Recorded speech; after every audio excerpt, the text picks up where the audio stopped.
टल न्यूज में आपका स्वागत है और मैं आपसे मुखातिब हूँ समीर अब्बास। ये मौसम भले ही कहीं ना कहीं बरसात का है और जाहिर है कि ऐसे मौसम में किसी डॉक्टर से और ख़ासतौर से एक ऐसे डॉक्टर से जिसने बरेली में और क्योंकि पारिवारिक पृष्ठभूमि कुछ ऐसी रही है, उन्होंने बड़ा नाम रोशन किया है। हमारे साथ डॉक्टर अर्जुन गुप्ता जी मौजूद हैं। उनके परिवार में 5 डॉक्टर हैं, मम्मी पापा बहन और इसके अलावा उनकी वाइफ भी डॉक्टर हैं। तो बरेली में उनके परिवार को किसी भी तारुफ की इंट्रोडक्शन की मोहताज नहीं है। डॉक्टर अर्जुन गुप्ता जी जो हैं विनायक अस्पताल में पिछले करीब 4 सालों से काम कर रहे हैं। एमडी मेडिसन उन्होंने रोहिलखंड मेडिकल कॉलेज से किया और वहीं से उन्होंने एमबीबीएस किया। उसके बाद यहाँ विनायक अस्पताल में वो अपनी सेवाएं दे रहे हैं। विनायक अस्पताल जब आप सिटी स्टेशन पर आएंगे तो उसके ठीक सामने पड़ता है।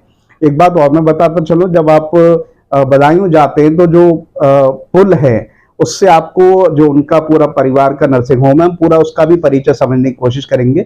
वहां पर भी वो अपना समय देते हैं। लेकिन आज जो है कई सारे ऐसे विषय हैं जिस पर हम उनसे बात करेंगे, गुफ्तगू करेंगे, कुछ उनके बारे में जानेंगे और कुछ बीमारियों के बारे में जानेंगे। तो दोनों बातें हैं, बड़े खुश मिजाज शख्सियत हैं, कई चीजें हैं जिस पर हम उनसे गुफ्तगू करेंगे। तो मैं आपसे ही मुखातिब होना चाहता हूँ, आपसे रूबरू होना चाहता हूँ। उर्दू और हिंदी की सरजमीन पर हैं, नाथ नगरी भी है और आला हज़रत साहब की दरगाह भी है यहाँ पर। परिचय तो बहुत कुछ है आपका, लेकिन कुछ शब्दों में समेटो तो यही है कि एक परिवार का बड़ा सपोर्ट है, क्योंकि परिवार से जुड़े हुए आपने बचपन से देखा है, परिवार में डॉक्टर ही हुए और उसके बाद आप भी डॉक्टर बने। तो कुछ अपने बारे में बताइए और उसके बाद हम विषय पर आएंगे। नमस्कार, मैं डॉक्टर अर्जुन गुप्ता और विनायक हॉस्पिटल में एज अ कंसल्टेंट फिजिशियन पिछले 3.5-4 साल से काम कर रहा हूँ। और जैसे कि हमारे समीर भाई ने मेरे को बताया, बड़ा ही अच्छा इंट्रोडक्शन दिया पहले तो उसके लिए धन्यवाद बहुत बहुत। और बिल्कुल सही बताया है कि मैं बचपन से ही, जैसे कहना चाहिए, सुई गोलियाँ, मेरे फादर मदर उसी में ही डॉक्टर थे, क्योंकि वो तो मैं बचपन से ही देखता आया हूँ कि कैसे करके पेशेंट को देखा जाता है, कैसे उनकी तकलीफ़ों को दूर किया जाता है। तो मेरा भी इच्छा बचपन से ही फिर यही हुई कि मैं बड़े होके एक डॉक्टर बनूं और समाज के जो रोग हैं उनको दूर करूं। तो आज मैं अपने आप को बहुत ही इस योग मानता हूं कि मैं जो है जितना भी कर पाऊं समाज के कल्याण के लिए, वो मैं इस पेशे में आके करूं। तो मुझे बाकी तो मेरे पेशेंट ही मेरे को बताएंगे कि मैं कितना कर पा रहा हूँ, बट मैं अपनी तरफ से 100% देने की कोशिश करता हूँ कि मैं पेशेंट के जो जन कल्याण है उसमें उनका सहयोग कर सकूँ। जी, अब हम इसी से बात को आगे बढ़ाएंगे। मौसम बरसात का है, बरसात में सुकून तो होता है क्योंकि गर्मी से हम बच जाते हैं, लेकिन बीमारियों का इजाफा भी बहुत सारी होता है। मोटा मोटी कौन कौन सी ऐसी बीमारी हैं? डेंगू के बारे में सब जानते हैं, डायरिया हो जाता है और भी बहुत सारी चीजें। कौन कौन सी ऐसी बीमारियां हैं और किस तरह का बचाव है? बिल्कुल, बिल्कुल सही कहा आपने सब्बीर भाई।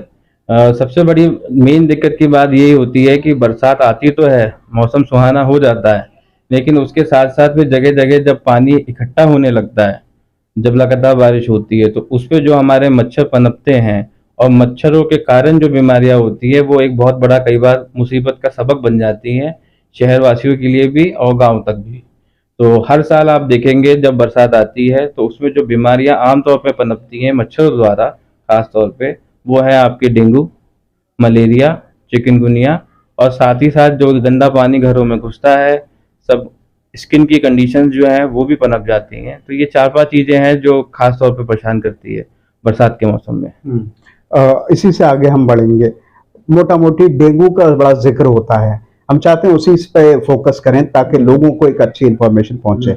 डेंगू जाहिर है कि पानी जमाव होता है, तमाम चीजें हैं, ये तो एक जनरली बात हो गई, लेकिन इलाज किस तरह का है और किस तरह की सावधानी बरतना चाहिए?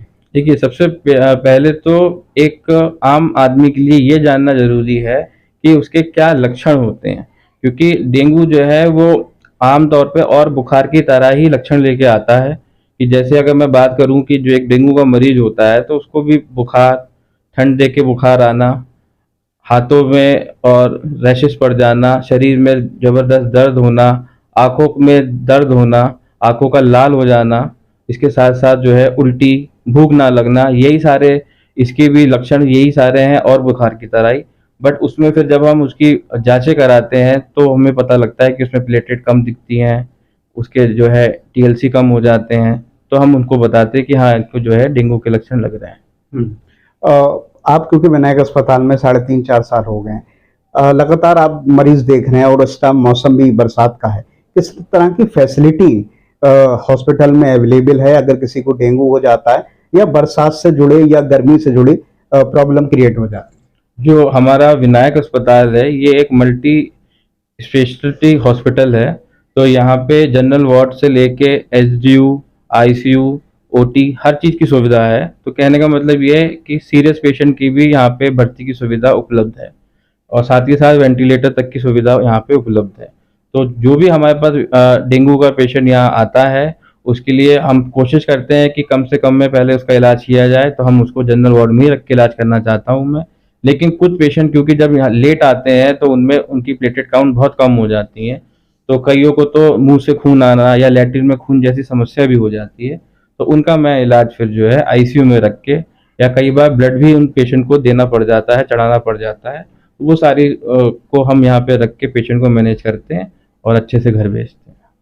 अब मैं थोड़ा सा आगे बढ़ूंगा। आजकल की जो जिंदगी है किसी भी इंसान की बड़ी भाग दौड़ बढ़ी है। हम देख रहे हैं नौजवानों में भी, पहले कहा जाता था कि बुजुर्ग जब हो जाते हैं 40+ तो उन्हें बीपी की दिक्कत हो जाती है, ब्लड प्रेशर की। लेकिन हम देख रहे हैं नौजवानों पर भी एक प्रेशर है इस वक्त, चाहे वो किसी फील्ड के हो, तो बीपी की दिक्कत सामने आ रही है। क्या सलाह देना चाहेंगे और किस तरह से इलाज की सुविधाएं मौजूद हैं? जी, बिल्कुल सही कहा। आमतौर पे पहले क्या होता था कि बीपी की समस्या वो 50-60 साल के बाद ही आमतौर पे लोगों को दिखती थी। बट आजकल क्या है कि नौजवान के ऊपर अपना जो मेंटल प्रेशर है वो बहुत ज़्यादा है। हर किसी को नौकरी करनी है, कमाना है, तो इस सिलसिले में वो अपने खान-पान पे ध्यान बिल्कुल नहीं देते। केवल और केवल दिमागी टेंशन लेते रहते हैं। तो एक सबसे बड़ा कारण जो है वो नौजवान में वो है स्ट्रेस। अगर वो स्ट्रेस को थोड़ा सा कम रखेंगे, इस बात को समझेंगे कि अभी वो यंग हैं, काम करना अच्छी बात है, लेकिन ज़्यादा दिमाग पे लोड डाल के काम करने से भी वो काम अच्छे से तो होगा नहीं और बीपी की समस्या और बढ़ जाएगी। साथ ही साथ फिर जब वो बाहर का खाना खाते हैं, समय पे खाना नहीं खाते, योगा या एक्सरसाइज वो करते नहीं हैं, तो इससे क्या होता है कि उनका वेट भी बढ़ता है। तो अल्टीमेटली वेट बढ़ता है, खाना सही से खाना नहीं, समय पे खाना नहीं, नींद सही समय पे नहीं लेना, स्ट्रेस बढ़ जाना, इन सब कारणों से फिर उनका बीपी पहले ही हो जाता है। मैं अब मेरा इंटरव्यू खत्म होने की तरफ ही है। बहुत सारे विषय हैं, भविष्य में बात करेंगे क्योंकि लिए इंटरव्यू लंबा हो जाए। एक व्यक्तिगत सवाल आपसे है, एक डॉक्टर की जिंदगी बड़ी बिजी है, बड़ी मसरूफ है और मेडिसिन डिपार्टमेंट में और ज्यादा हो जाते हैं क्योंकि मल्टी चीजों को देखना पड़ता है। इतनी बिजी लाइफ में और पारिवारिक आपका पेशा एक डॉक्टर ही रहा है, अपने मनोरंजन के लिए क्या कर पाते हैं? अगर चाहें तो उसका आप जवाब दे सकते हैं, क्योंकि जिंदगी का एक पार्ट वो भी है जो डॉक्टरी पेशे से हटके है। जी। मैं तो जो अगर मैं अपनी व्यक्तिगत बात करूँ तो सुबह में एक तो टाइम पे उठना और उसके बाद आधा 1 घंटा जो है वो आपका योगा करना, जो मेरे को पूरे दिन जो है वो फ्रेश रखता है। और बाकी मैं अवॉइड करता हूँ बाहर के जंक फूड खाना, क्योंकि उससे फिर मेरी सेहत को खराब होने का खतरा रहता है। कोई हमारे जरिए से, हमारे माध्यम से मैसेज, पैगाम देना चाहते हैं तो जरूर दें।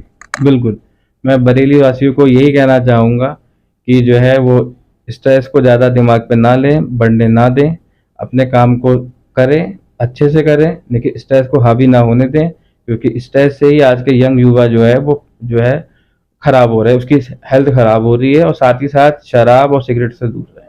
चलिए, बहुत सारी शुभकामनाएं हैं आपके लिए और हम उम्मीद करेंगे कि आपके साथ साथ हम आपके पारिवारिक जो परिवार में तमाम लोग हैं उनका भी इंटरव्यू कर सकें और उनका भी जो बरेली में उन्होंने इतने साल सेवाएं दी हैं उसका एक्सपीरियंस साझा कर सकें। जरूर, मैं अगली बार मिल पाऊंगा। चलिए, तो हमारे साथ थे डॉक्टर अर्जुन गुप्ता जी, जिनसे हमने कई अहम विषयों पर बात की और बड़े खूबसूरत अंदाज में और कम शब्दों में उन्होंने इन्फॉर्मेशन दी परिवार में, क्योंकि उनके 5 जो परिवार के लोग हैं वो डॉक्टर हैं, तो जाहिर है कि एक तजुर्बा वहाँ से भी मिलता है और बरेली के विनायक अस्पताल में वो सेवाएं दे रहे हैं।